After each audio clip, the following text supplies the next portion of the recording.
911, what is your emergency? I think I hear gunshots.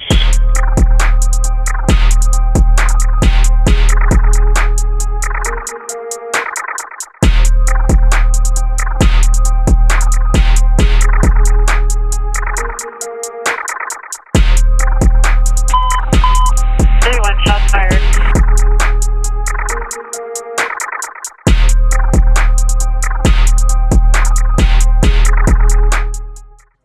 Labor unions all over this nation and around the world just heard you, Governor McMaster. We heard your speech vilifying the hardworking men and women who belong to labor unions. We heard your aggression and lies and divisive political rhetoric thinly veiled as a State of the State address. Let's unpack this mess. Let's talk about unions for a moment. One thing we do not need is more labor unions in South Carolina.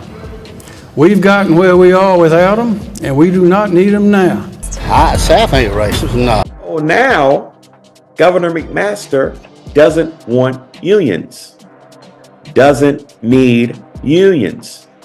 But there was a time when ILA Local 1422, one of the very same labor organizations that you are targeting, we were all you had. Allow me to refresh your memory. I'm issuing a mandatory home or work order. A home or work order that goes into effect tomorrow afternoon, Tuesday at 5 o'clock p.m. to close the business. Everyone under this order, everyone should stay home. Average daily coronavirus infection rates doubled last week to 187 per day from the week before, and while this week average daily cases were trending around 160 per day, death rates also continued to increase. Our union, a labor organization whom you most aggressively targeted in this speech, laced up our steel-toed boots, zipped up our coveralls, and put on our hard hats at great personal risk. We worked every ship that came to the Port of Charleston during the beginning of COVID, during the highest death toll and infectious rate of COVID, literally 24 hours a day, 7 days a week, while the world was shut down. Face a clear and present danger from the big labor unions.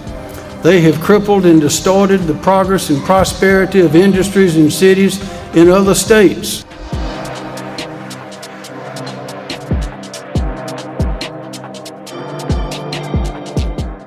But Governor McMaster was not the only South Carolina governor to attack the working class of people that belong to labor unions all across this land and all around the world.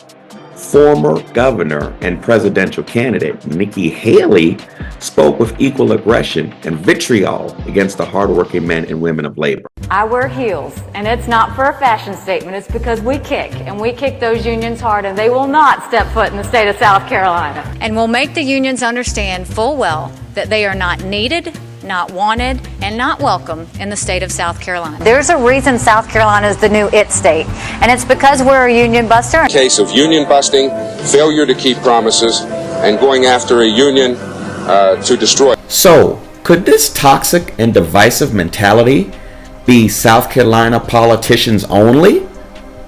Surely the climate towards hard-working Americans that belong to a labor union are more enlightened in other states, right? It's a punch in the face. Oh, the National Teachers Union. Get rid of those teachers' unions. We're going to start slitting throats on day one. I know the unions are dues-sucking people. I mean, you really got to watch out for those dangerous school teachers that are crippling and distorting America's prosperity, right? In 2021, the International Longshoremen's Association sued the maritime shipping carriers for calling on the Port of Charleston's state-of-the-art Leatherman terminal. Over the past 2.5 years, what started as a secondary boycott to force the state ports authority to cede long-held state jobs to union labor has devolved into a broader threat to our current and future prosperity. What Governor McMaster wants us to believe, what he wants the public to believe, What he wants the world to believe is that the ILA just woke up one day and just decided to start suing people with no just cause whatsoever.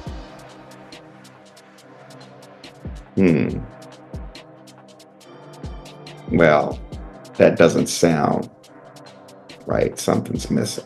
As far as the Leatherman terminal goes, there's some fine print in that agreement, according to the union, that any new terminal would be an all-union-run terminal. ILA reached an agreement with the United States Maritime Alliance, and who represents the carriers who call on Leatherman and the Port of Charleston and other ports along the eastern seaboard.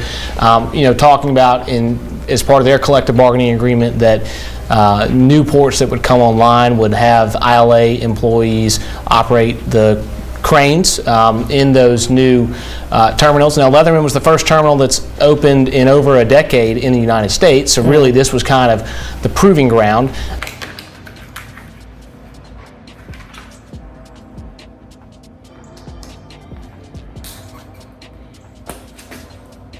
Oh, so it just wasn't some random arbitrary attempt at a secondary boycott.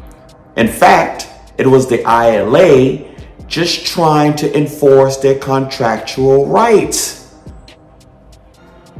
For 50 years, there's been a hybrid model where the ILA, International Labor Association, the status quo has served us very well. The status quo of the last 50 years. The state of South Carolina and others for 50 years. Hybrid model has existed and is a part of 50 plus years. And what would you like to see at the end of all of this? The status quo. Okay, so I get it. So all of this, taking it all the way up to the Supreme Court, fighting tooth and nail, is to preserve the status quo, the tradition of the last 50 years plus. Well, let's take a look at the last 50 years plus of tradition in the South.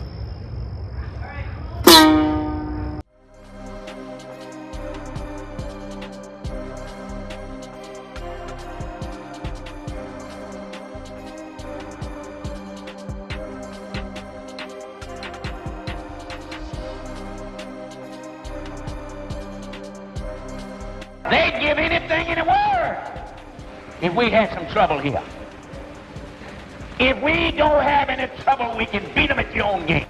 That today we sound the drum for freedom, and I say segregation now, segregation tomorrow, and segregation forever.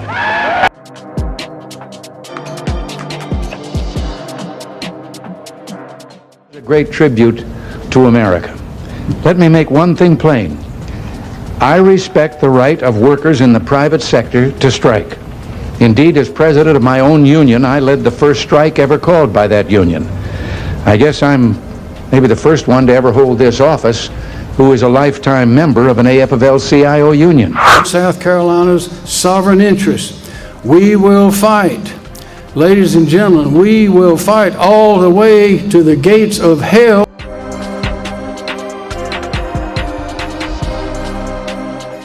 Well, Governor McMaster and those with the same sort of anti-labor, divisive rhetoric are willing to fight hard-working American men and women all the way to the gates of hell, ILA, and more specifically, ILA Local 1422. We are only interested in the kingdom of heaven. We are only interested in standing up for what's right. While some politicians are only interested in political grandstanding and pleasing crowds. Girls, tell us what you want, what you really, really want. Well, that's what we're here to do, to tell you what we in South Carolina want, what we really, really want. And there he is.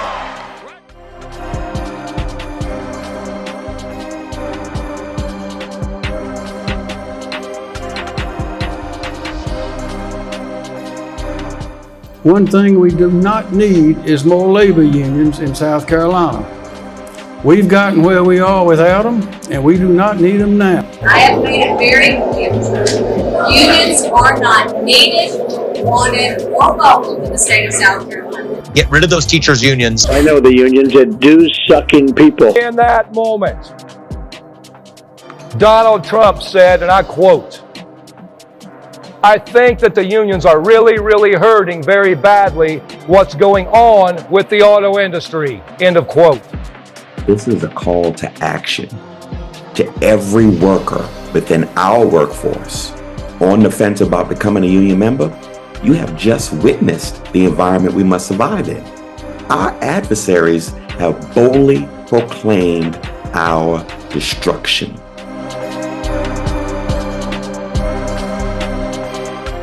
We have the lowest union membership in the country. We have the lowest union membership in the country.